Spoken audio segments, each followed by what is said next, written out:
মর্গে পড়ে রয়েছে কলেজ শিক্ষার্থী তাইমের নিথর মরদেহ। সেটি চোখে পড়তেই ঘটে গেল মর্মস্পর্শে এক করুণ দৃশ্য।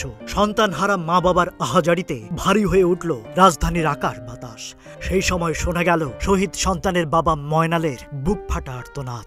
ফোনে কাকে যেন বলছিলেন, স্যার আমার ছেলেটা মারা গেছে, ওর বুক ঝাঁচড়া হয়ে গেছে, আমার ছেলে আর নেই। তিনি প্রশ্ন রেখে তাকে বলেন, একজনকে মারতে কতগুলো গুলি লাগে স্যার?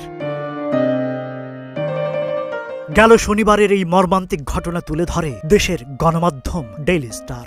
ঢাকা মেডিকেল কলেজ হাসপাতালের বিভিন্ন ওয়ার্ডে ছুটাছুটি করছিলেন রাজারবাগ পুলিশ লাইন্সের উপপরিদর্শক ময়নাল হোসেন ও তার স্ত্রী। তাদের হাতে ছিল 17 বছরের ছেলে ইমাম হোসেন তাইমের একটি ছবি। কাছে যাকেই পাচ্ছিলেন ছবি দেখিয়ে জিজ্ঞেস করছিলেন, এই ছেলেকে তারা কি কোথাও দেখেছেন?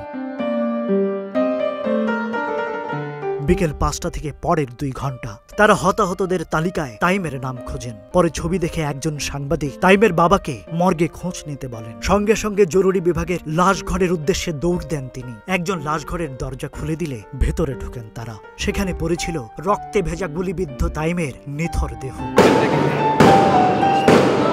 ছেলের মরদেহ দেখে স্তব্ধ হয়ে যান ময়নাল হোসেন। তার স্ত্রী মেঝেতে পড়ে মূর্ছা যাওয়ার আগে চিৎকার করে বলেছিলেন, ও আল্লাহ, আমার পোলারে কে মারলো? তুই আমারে না বইলা কেন বাইর হইছিলি?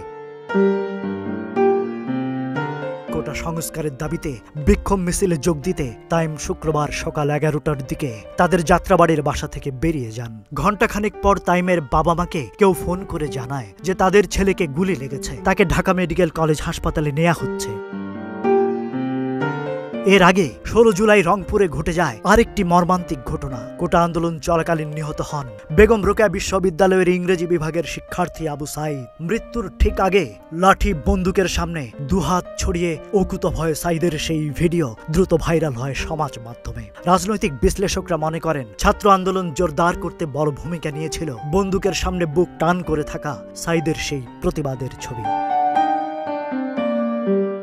সরকারের পক্ষ থেকে বলা হচ্ছে, কোমলমতি শিক্ষার্থীদের আন্দোলন হাইজ্যাক হয়ে গেছে। অনুপ্রবেশকারীদের হাত থেকে জানমাল রক্ষা করতে সরকার বদ্ধপরিকর। দেশ জুড়ে নাশকতার বিরুদ্ধে জনগণের কাছে বিচার চান খোদ প্রধানমন্ত্রী।